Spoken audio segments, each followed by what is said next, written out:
En este video vamos a conversar acerca del marco conceptual para la investigación en servicios de salud. Este material docente ha sido preparado por el profesor Xavier Castells, profesor de la Universidad Autónoma de Barcelona y profesor de la Escuela de Salud Pública de la Universidad Mayor y jefe del Servicio de Epidemiología y Evaluación del Hospital del Mar en Barcelona, España, y quien les habla, Lorena Hofmeister, profesora de la Escuela de Salud Pública de la Universidad Mayor.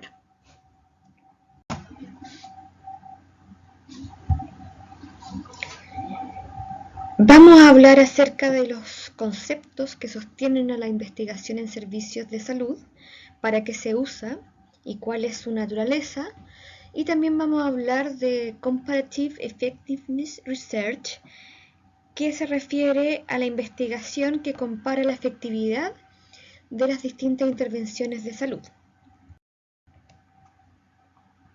En esta diapositiva les incorporamos un artículo que se publicó hace algunos años en The New England Journal of Medicine y que se titula Follow the Money, y es un estudio que se hizo en Estados Unidos donde encontraron que un grupo de pacientes que representan el 10% del total de pacientes acumulaban o concentraban el 70% del total de gasto en salud.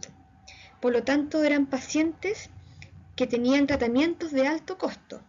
¿Qué características tenían estas personas? La principal característica es que presentaban múltiples condiciones crónicas. Además, tomaban distintos medicamentos y tenían hospitalizaciones de manera frecuente. Además, presentaban algunas limitaciones para realizar sus actividades de la vida diaria, es decir, tenían algún grado de discapacidad. En este gráfico vemos el gasto promedio por paciente en función del número de condiciones crónicas que presentan. Si ustedes se fijan, el gasto aumenta sostenidamente de forma muy pronunciada a medida que se va sumando una condición crónica más en cada uno de los pacientes. Por lo tanto, los pacientes con múltiples condiciones crónicas son muy relevantes en términos de gasto y de impacto para el sistema de salud. Este tipo de desafíos son los que enfrentan los sistemas de salud en países como el chileno, que enfrentan una carga de enfermedad asociada a enfermedades crónicas no transmisibles en una etapa avanzada de transición demográfica. Otro tipo de interrogantes y de temas que son relevantes para el sistema de salud tiene que ver con la relación entre el costo que tienen las intervenciones y la efectividad de las intervenciones mismas, que tiene que ver con la capacidad que tienen para lograr los resultados de salud en la vida real. Acá les mostramos un resumen de un estudio de coste-efectividad realizado en Chile, que evaluaba distintas estrategias para atender mujeres con depresión en el contexto de atención primaria. Entonces se comparó una primera alternativa, que era no hacer nada, no tratarlas. Otra que era hacer lo que habitualmente se hace, el programa habitual tradicional, y un programa ampliado con más intensidad en el uso de recursos. Y se evaluaban dos dimensiones: los costos y los resultados en salud. Los resultados en salud mediante dos medidas. Uno era la reducción porcentual en el número de episodios de depresión a lo largo de la vida, y el otro era usando un indicador que se llama QALY, o ABAC por su traducción en castellano, que significa años de vida ajustados por calidad de vida, que es una medida de resumen que nos muestra la efectividad de una intervención en función de que junte más años de vida pero con una buena calidad de vida. Y también esta tabla nos muestra los costos que tiene cada intervención y la relación entre el costo y la efectividad, o los costos y los QALY, a través de una medida que se llama ISER, que es la razón de costo-efectividad incremental.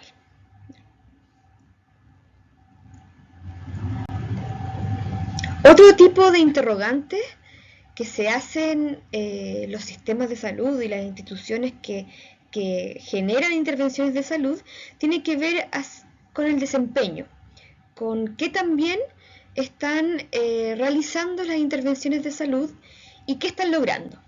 Entonces, en esta diapositiva les mostramos un resumen de los resultados de un estudio que se hizo en la región metropolitana, en Chile, en 7 hospitales públicos, donde se vio el desempeño del cuidado agudo de pacientes con ataque cerebrovascular isquémico. ¿Y qué evaluamos? Evaluamos qué tanto se hacían algunas intervenciones que recomienda la evidencia científica. Por ejemplo, qué tan extendido está la realización de una evaluación neurológica estandarizada al ingreso hospitalario, o qué tan extendido está la administración de test que evalúen problemas de deglución o riesgo de disfagia, que es muy habitual en los pacientes con ataque con infarto cerebral o hemorragias intracerebrales, y que provocan aspiración y provocan neumonía, que es una causa muy importante de mortalidad después de uno de estos eventos. También evaluamos cuánta prescripción o indicación de medidas de prevención secundaria, como son los antitrombóticos al alta, en el total de pacientes que tuvieron alta por un ACV. También evaluamos la utilización de trombolisis intravenosa, que es el único tratamiento farmacológico que ha mostrado ser efectivo para reducir la discapacidad en pacientes que han sufrido un ACV.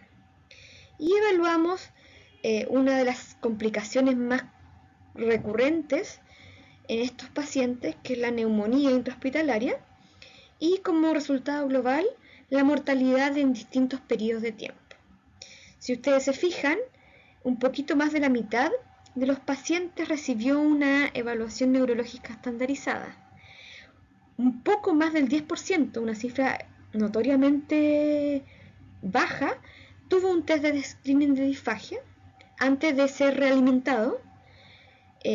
Un poquito o cercano al 70% de los pacientes tuvo una indicación, una prescripción por parte del médico de antitrombóticos al momento del alta. Solamente un 1,7% de los pacientes recibió trombolisis intravenosa, un 24% de los pacientes tuvo una neumonía durante la hospitalización, y alrededor de un 9% de los pacientes falleció al mes y un 18% al año. Este tipo de problemática y preguntas ha motivado a que se desarrolle un área de investigación, una línea de investigación llamada investigación en servicios de salud, cuya definición es la siguiente.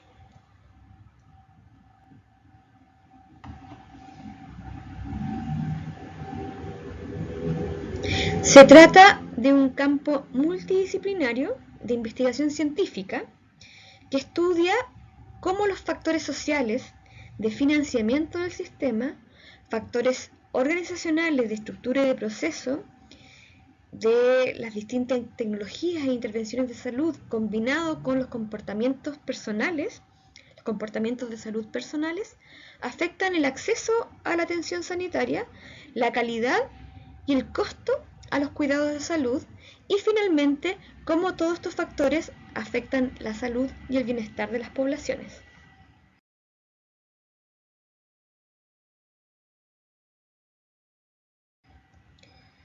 La finalidad de esta línea de investigación es producir evidencia científica no sesgada, o sea, confiable, de la influencia que tienen distintas políticas y formas de hacer y de entregar los servicios de salud en los niveles de salud y en la mejora de la salud de la población. ¿Qué características tiene la investigación en servicios de salud? Es inherentemente multidisciplinaria, por lo tanto toma conceptos y metodologías de otras disciplinas distintas a las médicas, como desde la sociología, desde las ciencias políticas, de la epidemiología, de la demografía, de la economía, entre otras. También la investigación en en servicios de salud lo que busca es aplicar todos estos conocimientos y metodologías para investigar los problemas de gestión, manejo y de funcionamiento de los sistemas de salud. Requiere conocimientos sustantivos de medicina, enfermería y de otras áreas clínicas en función de lo que se esté estudiando.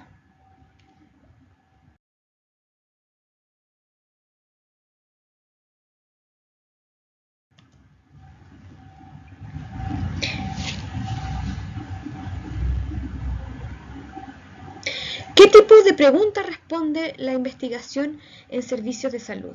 Responde a preguntas de magnitud o de cantidad.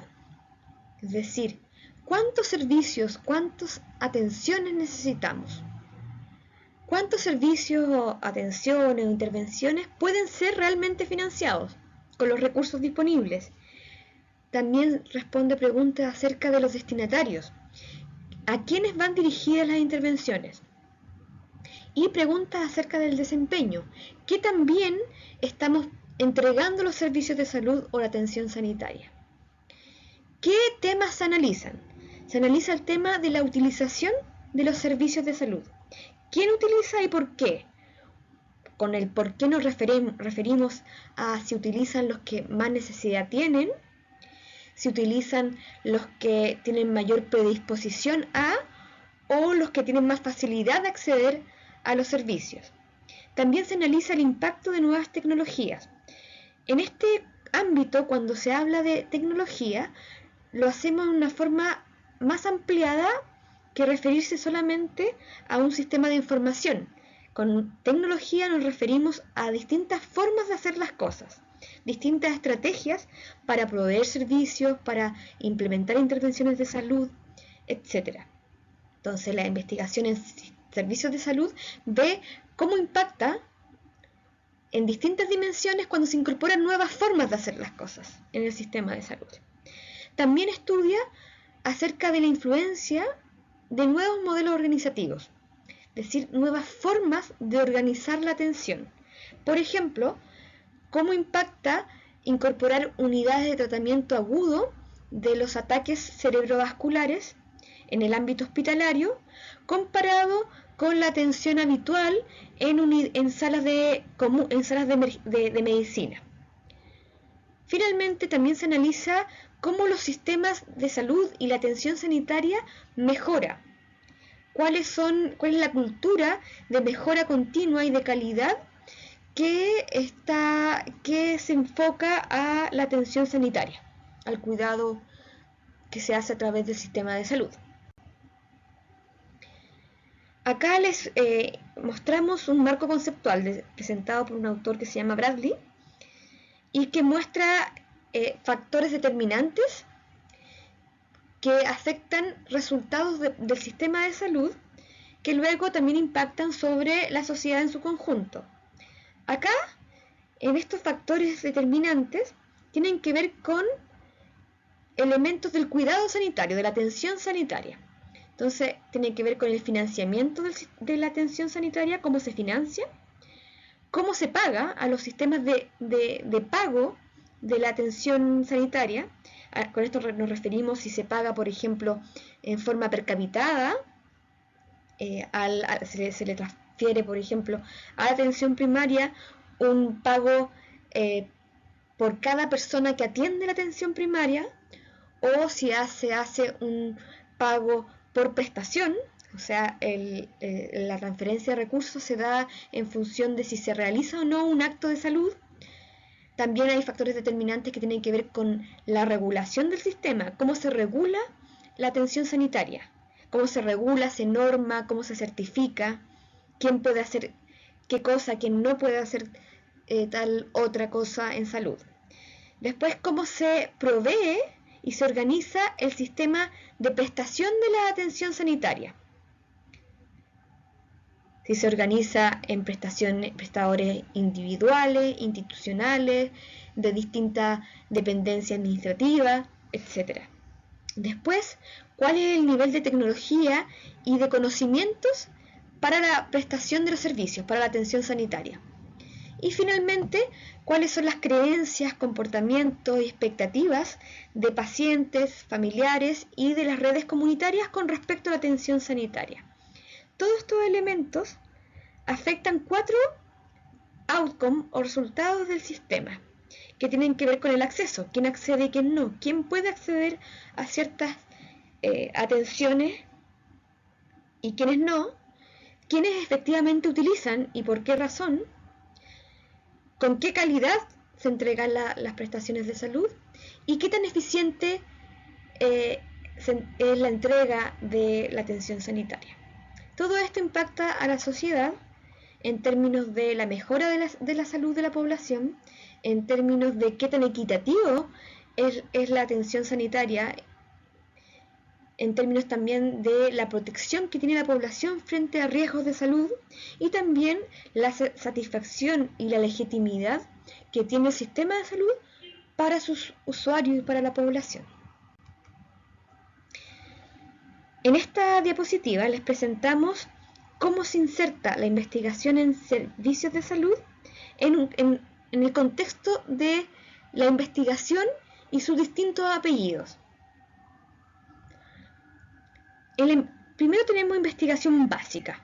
La investigación básica se centra en un organismo, en una célula, en un nivel muy micro y genera evidencia que también contribuye a la investigación clínica, que se centra en el paciente, en una persona que está siendo tratado o una persona que desarrolló una enfermedad o una condición en función de la exposición a ciertos factores de riesgo. Esta es la investigación clínica. También hay una investigación de salud poblacional que se centra en los determinantes de salud de la población y en los factores que modifican la salud de la población. Entre la investigación clínica y esta investigación poblacional se inserta la investigación en servicios y sistemas de salud, que se focaliza en el sistema y en las organizaciones e instituciones que prestan salud y en cómo lo hacen. Ahora vamos a hablar acerca de esta área de investigación, que es la área de investigación que se centra en la efectividad y en la comparación de efectividad. ¿Cuál es su núcleo, su centro? Primero es generar y sintetizar, resumir evidencia científica que compara los riesgos y beneficios de métodos alternativos. Estos métodos alternativos pueden ser tanto para prevenir como para diagnosticar, tratar y controlar un cuadro clínico, o también estos métodos pueden estar asociados a cómo uno mejora la prestación de la atención, cómo hace que una atención sea de mejor calidad, sea más aceptable por los pacientes y genere mejores resultados. El propósito de esta área de investigación es ayudar a los consumidores, a los pacientes, a los profesionales de la salud, a las instituciones que definen qué intervención se hace y qué no, que se suelen llamar compradores, y a los responsables políticos de las tomas de decisiones en salud, para que estos grupos puedan estar informados basados en la evidencia de qué alternativa es mejor para prevenir, diagnosticar, tratar, controlar un cuadro clínico o para mejorar una prestación de salud. Hay un concepto muy importante cuando hablamos de esta línea de investigación, que tiene que ver con el concepto de stakeholder. Stakeholder se traduce en castellano de una manera que podría llamarse grupo de interés. Ahora, se refiere a las personas, organizaciones o comunidades que tienen un interés directo en algún proceso o resultado de un proyecto, de una investigación o de un tema. En el caso de la salud, los stakeholders suelen ser los pacientes, los consumidores en el sentido de que los que utilizan las atenciones de salud, los profesionales de salud y los funcionarios de salud, las instituciones que definen qué se hace y qué no, y que pagan por actividades preventivas o por estudios de imágenes, como pueden ser las aseguradoras de salud como FONASA o ISAPRE en Chile, y también los tomadores de decisiones, los gestores y los responsables de las políticas públicas, los que toman la decisión acerca si se va a financiar, por ejemplo, los medicamentos biológicos para la artritis reumatoide, o se va a financiar el tratamiento avanzado del gran quemado. Para todo este tipo de personas y comunidades, la comparación, la evidencia acerca de los riesgos y de los beneficios de las intervenciones es algo que es de su interés. En este grupo también podríamos nombrar las agrupaciones de pacientes, porque claramente una agrupación de pacientes tiene un interés directo y manifiesto acerca de qué intervenciones son más riesgosas y más beneficiosas para prevenir, tratar o controlar el cuadro clínico de la enfermedad que padecen. Esta línea de investigación se asocia a otras áreas que son áreas hermanas. Una de ellas es la evaluación de tecnologías sanitarias. Otra área es la investigación en resultados en salud, Outcome Research. La área que estamos trabajando nosotros, que es Health Service Research o investigación en servicios de salud. Y la medicina basada en la evidencia. Estos conceptos surgieron en inglés, por lo tanto uno tiende a, cuando hace búsqueda bibliográfica de estos temas, también buscarlos con sus términos en inglés. Por eso se los presentamos de esta forma. Ahora, por la importancia de la medicina basada en la evidencia y de la evaluación de tecnologías sanitarias, vamos a detenernos un poquito en estos dos conceptos. La medicina basada en la evidencia nos sirve para sintetizar la evidencia científica y para explicitar el proceso de decisión en torno a la efectividad y la eficacia de ciertas intervenciones y lo que es valorado por los pacientes. Está orientado principalmente a generar evidencia explícita acerca de que ilumine las decisiones en pacientes individuales, pero también sirve mucho para el desarrollo de guías de práctica clínica, que lo que hacen es generar recomendaciones basadas en la evidencia de lo que hay que hacer frente a ciertas condiciones y ciertos tipos de pacientes. Otra área importante es la evaluación de tecnologías sanitarias. En este punto repito de que el concepto de tecnología sanitaria se refiere no solamente a los sistemas de información, sino a las distintas formas de hacer las cosas en salud. Y cuando uno habla de evaluación de tecnologías sanitarias, es la generación y la síntesis de la evidencia en relación a la efectividad clínica, la seguridad para el paciente y la relación entre el costo que tienen las cosas y la efectividad que tienen las intervenciones de distintas tecnologías sanitarias. Los países suelen tener unidades que se hacen cargo de evaluar las tecnologías sanitarias y de entregar información y evidencia sintetizada y explícita a los tomadores de decisión para decidir si se hace A o B. Finalmente, les planteo este tema que tiene que ver con la paradoja de la evidencia, que es para mostrarles que día a día se publican mucha evidencia en modalidad de artículo científico y esa evidencia crece día a día. Por ejemplo, se publican casi 100 ensayos clínicos al día. En Medline, que es una base de artículos científicos en el mundo de la salud, que considera muchas revistas y muchos autores, va incorporando día a día más de 1500 artículos científicos. Y en el conjunto de la evidencia biomédica se van generando 5000 artículos científicos al día, se publican. Ahora, la paradoja está que en la mayoría de las revisiones sistemáticas y de las evaluaciones de tecnologías o las guías de práctica clínica, la conclusión es que hay poca evidencia o que la evidencia es de baja calidad. Con baja calidad nos referimos a que la metodología de los estudios no permite generar conclusiones certeras y seguras, porque la calidad metodológica de los estudios no es la suficiente. Esto es una paradoja y lo que nos obliga es a hacer un análisis muy crítico y muy robusto de la evidencia científica para poder generar recomendaciones que sean válidas y certeras en torno a los costos, la efectividad, la seguridad y la calidad de las intervenciones en salud. Muchas gracias.